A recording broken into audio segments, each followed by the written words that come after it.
Eu sou a Kelly e Deus tem colocado de novo uma palavra para eu estar aqui gravando para vocês, para estar edificando a vida de vocês, como tem edificado a minha vida.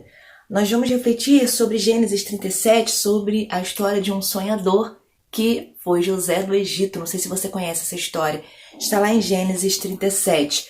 Mas antes eu quero orar por você. Quero pedir a você que após assistir essa mensagem, que você deixe seu like, porque é assim que a gente se mantém no YouTube, para a gente poder continuar com esse canal aberto, pregando a palavra do Senhor.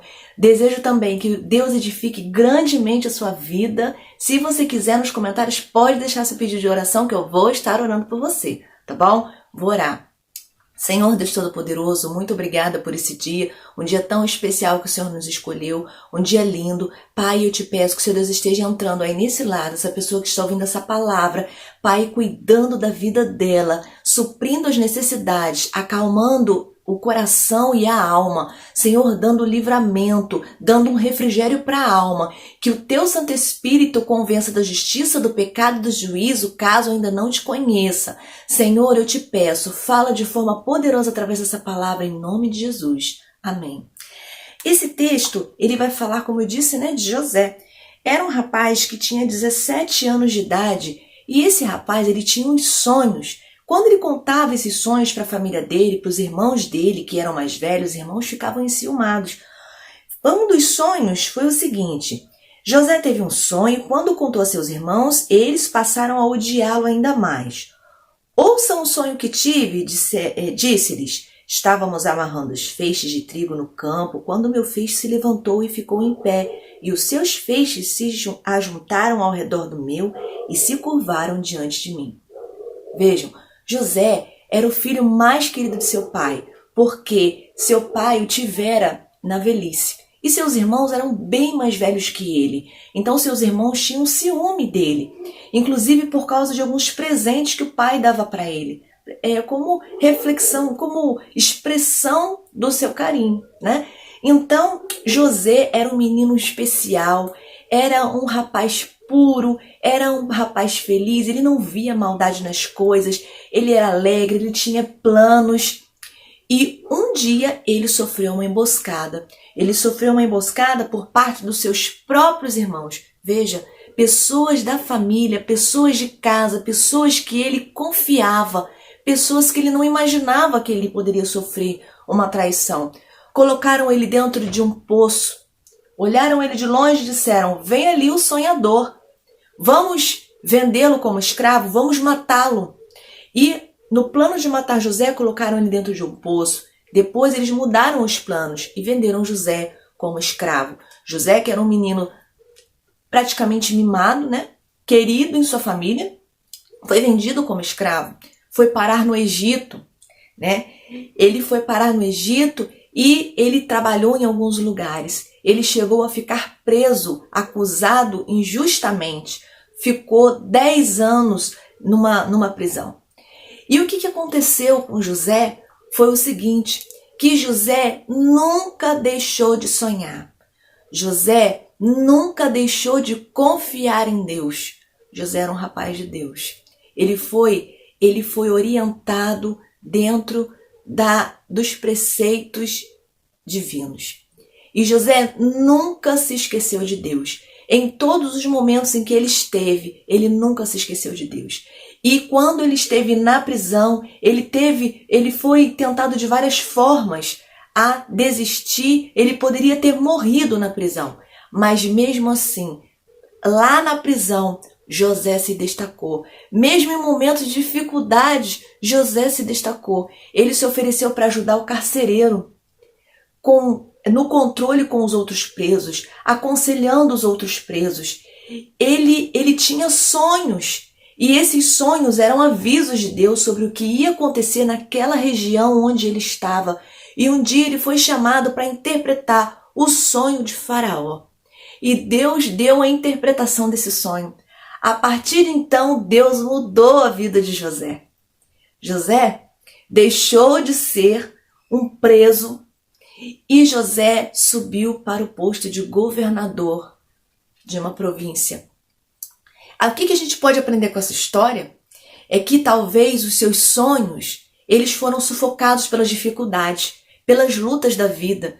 Talvez os seus sonhos, seus planos, seus projetos, você colocou guardadinho lá na última gaveta do seu armário. Sabe, você esqueceu porque, afinal de contas, você deve estar pensando assim, eu não vejo solução para os problemas. Coisas inesperadas aconteceram. Esse tempo, essa situação que nós estamos vivendo nos pegou de surpresa. E então, de repente, você está desanimado. De repente, a doença invadiu a sua casa, ou até mesmo você está doente. De repente, você teve perdas significativas. Então, tudo isso mexe com a gente. Mas, querido, querida, pensa um pouquinho. Vamos nos retornar à história de José. José estava dentro de uma prisão.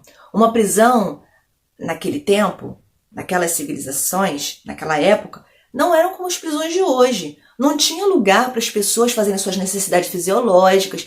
Não tinha como essas pessoas comerem adequadamente, cuidarem da saúde, tomarem banho de sol. Não tinha. José sofreu muito injustamente porque ele foi acusado injustamente. Depois, se você quiser saber de toda a história, você pode ler Gênesis capítulo 37, sobre a vida de José. E ele não deixou de acreditar que um dia ele ia voltar, ia ver o pai dele, a família dele. Ele não deixou de acreditar naqueles sonhos que ele tinha tido antes. E olha o que aconteceu. Ele foi lá, interpretou o sonho de Faraó e foi promovido a governador.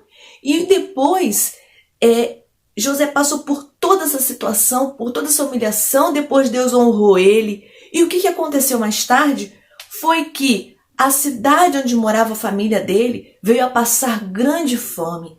E aonde a família dele foi buscar sustento? Justamente onde José estava, na província onde José era governador. Chegaram lá, não reconheceram José. José providenciou alimento para eles, reconheceu seus irmãos e chamou eles numa sala em particular para conversar. Seus irmãos temerosos achando que José ia tirar a vida deles. Mas ali houve perdão. E José depois pôde rever sua família. O que a gente tira ainda de lição para a nossa vida? Não desista. Não desista dos seus sonhos. O que animou José na prisão, naquele tempo de dificuldade, foi a confiança que ele tinha em Deus. José se manteve conectado com Deus. Naquele tempo não tinha Bíblia, não. Não tinha, não. Hoje nós temos a Bíblia. Talvez você não saiba, mas a Bíblia, esse livro aqui, é a palavra de Deus. Eu não sei se você tem uma. Eu incentivo você a conhecer a Bíblia. E esse livro, ele demorou muito tempo para ser escrito. Homens inspirados por Deus foram usados para escrever a Bíblia. E Deus, ele fala com a gente através da sua palavra. O que motivou José naquele tempo foi a fé que ele tinha em Deus. E eu imagino que no coração dele, na mente dele, ele estava conectado com esse Deus. E foi por isso que ele não desistiu. Foi por isso que ele ficou animado, tendo a certeza de que Deus não tinha se esquecido dele. Eu digo para você hoje, o Senhor não se esqueceu de você. Eu não sei há quanto tempo você está lutando, não sei há quanto tempo talvez você esteja orando por determinadas situações. Eu não sei se você está vivendo uma vida de humilhação, uma vida de preocupação. Se você coloca a sua cabeça no travesseiro e não consegue dormir, eu te digo, Deus não se esqueceu de você. O que vem à minha mente agora é Salmo 23, verso 1. O Senhor é o meu pastor e de nada terei falta. Se você fizer de Deus o Senhor da sua vida e deixar que Ele guie o seu caminho, você não vai ter falta de nada, inclusive de paz. Deus sabe que você precisa de alimento, Deus sabe que você precisa pagar as suas contas, mas paz não se compra no mercado nem na farmácia. Paz não se compra, é algo que vem de Deus. Meu querido, minha querida, Deus não se esqueceu de você. Deus está cuidando de você tal qual Ele cuidou de José naquela prisão durante 10 anos. E Deus, Ele pode te promover. Eu não sei se Ele vai fazer isso na sua vida, como Ele fez com José, que foi uma promoção muito alta. Ele foi promovido a governador, mas algo lindo Ele tem para fazer na sua vida. Tão somente confie. Tão somente descanse, porque a nossa ansiedade atrapalha Deus agir. Atrapalha. Então, descansa no Senhor. Busca o Senhor. Confie no Senhor de todo o seu coração. No outro vídeo, na mensagem anterior, eu falei, faça a sua oração do seu jeitinho. Deus te ama e Ele vai te ouvir. Ele vai te ouvir porque Ele se preocupa com você. Então, mesmo que a sua oração seja de uma frase, sabe o que Deus vai ouvir? A motivação do teu coração. Coloque para Deus. E se você é daqueles que gosta de orar, ora mesmo. Se você sentir desejo de chorar com Deus, chora porque Ele te entende. Chora, é terapêutico fazer isso. Eu costumo falar sobre isso, porque das vezes que eu precisei chorar diante do Senhor, eu chorei e tive a minha alma renovada no Senhor. As minhas esperanças, o Senhor vai ouvir a sua oração. Busque o Senhor ainda hoje, não deixe passar. Não deixe passar. Deus, Ele te ama. Ele abençoou a vida de José. Ele perdoou José. Deus deu condições a José para perdoar os seus irmãos. E ele continuou seguindo a vida dele, uma vida de sucesso. Vejam, aquele sonho que ele disse, que está aqui registrado em Gênesis 37, verso 6, verso 7, quando ele diz, estávamos amarrando os feixes de trigo no campo, quando o meu feixe se levantou e ficou em pé, e os seus feixes se juntaram ao redor do meu e se curvaram diante dele. Foi isso que aconteceu. Ele não imaginava que ia acontecer tudo isso, que ele seria transportado para uma outra cidade. Ele não imaginava, mas o fato foi que aconteceu. Então, sonhe grande, porque Deus é um Deus grande. Não limite seus sonhos. Não esmoreça por pouca coisa. Não desanime. Não pare pelo meio do caminho. Se você é um servo, uma serva do Senhor, continue servindo ao Senhor. O teu serviço é para Deus. Se você é uma pessoa boa, continue sendo uma pessoa boa, justa, correta, ética. Não se corrompa com os valores do mundo. Ah, Kelly, tá tudo difícil. A gente tem visto nesse tempo difícil pessoas, trabalhadores às vezes com uniforme, pegando uma arma e se tornando bandidos. A justificativa tem sido porque as coisas estão difíceis. Não se corrompa. Eu não tô aqui para criticar ninguém, queridos, ninguém. Que Deus tenha misericórdia dessas pessoas e de mim também. Mas eu digo a você, não se corrompa. Viva os seus valores, viva a dignidade, viva com fé em Deus, viva com base na palavra do Senhor. Busque o Senhor, Ele te ama, Ele se preocupa com você e Ele quer realizar os seus sonhos. Eu não sei qual a tua idade, mulher. Talvez você não se casou ainda e talvez você tenha desistido disso. Eu não sei qual é a tua idade, homem e mulher. Nesse sentido, eu não sei qual é a tua idade, de repente o teu sonho é ter um filho e você já não tem mais esperança disso.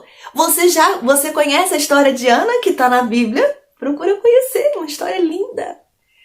Talvez você deseja ter uma família feliz e abençoada. Talvez você deseja ver seu casamento restaurado. Talvez você deseja ver um filho liberto. Talvez você deseja ser curado, tem o teu sonho ser curado de uma doença, você poder viver com alegria. Como você viveria se você fosse curado da doença que você está vivendo? Sabe o que Deus está falando contigo hoje? É que Ele deseja que você viva para Ele. Às vezes a gente pede as bênçãos de Deus, mas para viver as nossas próprias vontades. O desejo de Deus hoje é que você viva para Ele. Que você viva dentro da vontade dEle. E a vontade dEle é boa, é perfeita e é agradável. Então, ressuscite hoje os seus sonhos. Confie no Senhor. Entregue os seus sonhos na mão do Senhor, porque Ele tem poder para trazer à realidade aquilo que não é. Para Deus, nada é difícil. Para Deus, nada é impossível. Deus abençoe a tua vida. Deus te ama demais. Um beijo no seu coração. Não esquece de dar seu like. Deus te abençoe. Beijão. Tchau.